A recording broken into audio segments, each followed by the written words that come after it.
splendide paysage à près de 700 mètres d'altitude. Nous sommes dans les Fagnes, sur ce que l'on appelle le toit de la Belgique. Quoi de plus normal que de trouver ici un couvreur?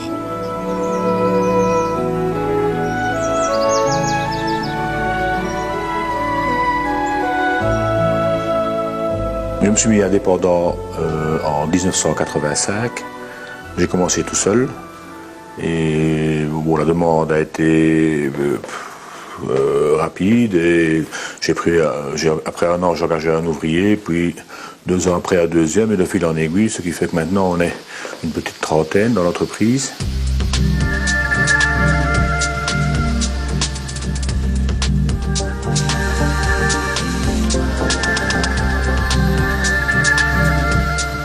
Aux toitures sont venues s'ajouter les charpentes, puis les maisons en bois, avant que l'entreprise ne cède à l'appel de la bête.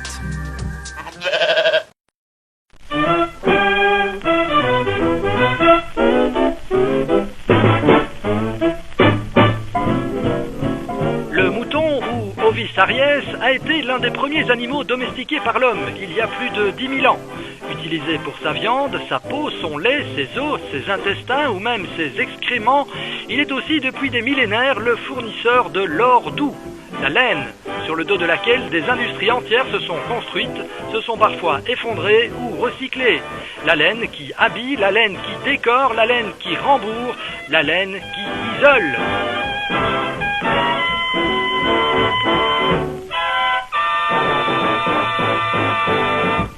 Ceci, c'est là. Ça, c'est pas là, ça. Non, ce bois-là, il est là. Et là, tu as le panneau USB, dépasse de une dizaine de centimètres ici dans le porte-à-faux. Parce qu'après, tu as l'isolant qui va venir, l'isolant du crépi, donc il sera soutenu.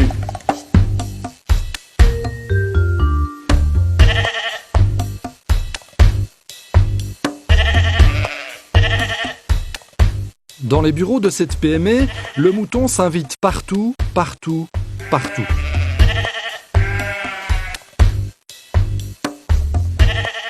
Jusque dans les murs, les toits et même le sol, dont l'isolation est entièrement réalisée en laine de mouton. Ce bâtiment a d'ailleurs reçu le prix de l'empreinte écologique de la région wallonne, entre autres pour sa parfaite isolation.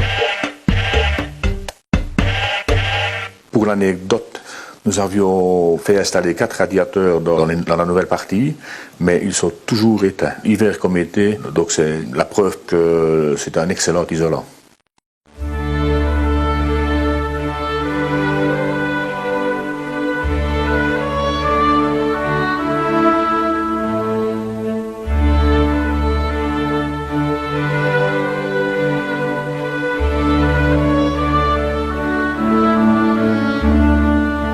Ces jours de collecte au Centre Nature de Bautrange.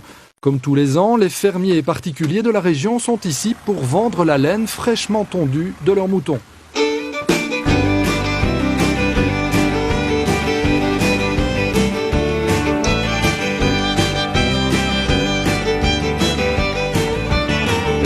Environ 5 tonnes de laine vont être récoltées ici, achetées pour la confection d'isolants.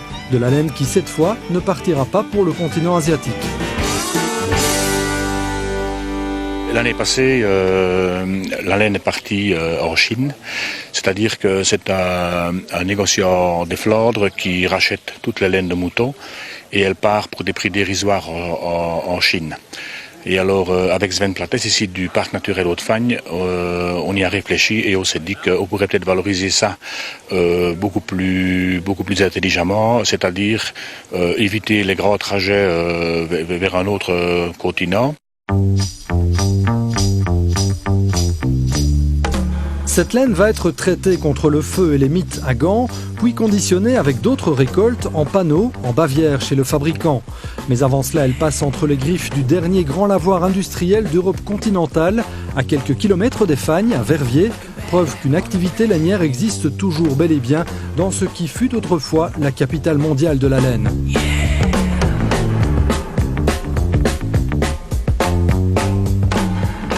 Nous traitons environ 3 millions à 4 millions de kilos de laine par an dans 2 secteurs, le lavage et le carbonisage.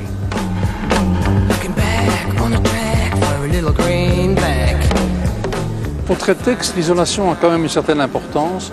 On a plusieurs centaines de tonnes par an qui sont traitées. voit un regain des produits naturels pour l'isolation, spécialement en Allemagne du Sud, la Suisse, l'Autriche. Et là, vraiment, il y a un regain qui est réel, où on sent une demande. Il faudrait qu'un jour, elle vienne jusqu'en Belgique, de manière plus précise. Le déclic ne s'est pas encore fait chez nous. Le déclic est fait, mais la croissance est lente. Le principal frein à ce déclic, c'est le prix, environ 30% plus cher qu'un isolant classique. Nous sommes donc bel et bien dans un marché de niche qui ne concurrencera jamais les grandes marques de laine minérale et les panneaux de polyuréthane. Le choix écologique permet pourtant d'obtenir un meilleur coefficient d'isolation. La laine est un répulsif pour les rongeurs, filtre l'air de certaines particules nuisibles et ne brûle pas mais charbonne. Et puis elle absorbe jusqu'à 1/3 de son poids en humidité. Simulation de grosses fuites. Ici, j'asperge un morceau de laine. La laine a une capacité d'absorption extraordinaire. Donc le moindre petit point de rosée ou une fuite dans la toiture, eh bien, ne va pas du tout altérer le matelas. Maintenant, je vais le secouer pour faire sortir l'eau. Il va reprendre son volume. Si nous faisons ça avec de la cellulose ou une laine minérale, tout ça va être aplati et ses capacités isolantes vont disparaître. On peut repositionner ceci dans son contexte naturel. Un mouton, lorsqu'il pleut, eh bien, sa laine garde tout son volume sur son dos aussi, elle ne s'écrase pas. Et c'est ça qui lui permet d'avoir chaud en hiver, naturellement. Hein.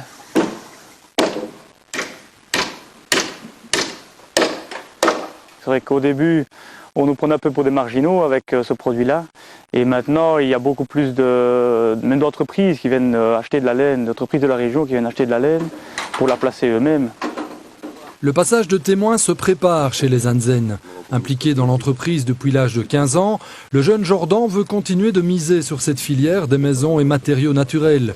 Combiner business et écologie, contribuer à redynamiser une filière que d'aucuns jugeaient sans avenir et répondre à des exigences toujours plus fortes d'un secteur dont l'image verte commence à trouver un public, les défis ne manqueront pas. Je pense qu'il est prêt à prendre la relève. Il a déjà quelques bonnes années d'expérience derrière lui. Je pense qu'il est prêt.